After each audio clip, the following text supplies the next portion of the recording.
Hello, what's up mga yamers? For today's video, ito, pagluluto tayong pinakamabilisang pambao ng ating mga kids. Ito, ginisa ko lang to. Kamote yan siya guys. Tapos, ito, pinaritong porky.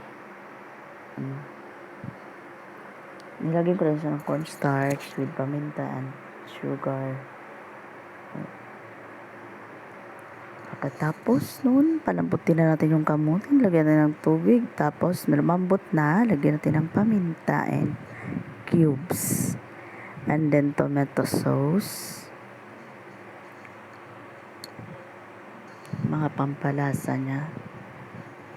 Para maganda ang kanyang kulay pati. And then, nagdagdag din ako ng kaunting tomato paste para mag-thick and redder ng ating dish ngayon. Ayan siya. Kaunti lang siya guys. And then the sugar. Dagdag din ako ng liquid seasoning. Kaunti lang din. At kaunti lang naman din to. Good for 2 persons, 3. And banana ketchup.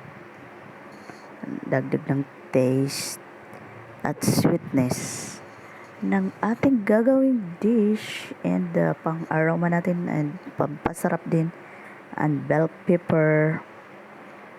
Tapos, yan lang siya guys. Lagay na natin yung pinirito nating meat. Tapos, mix.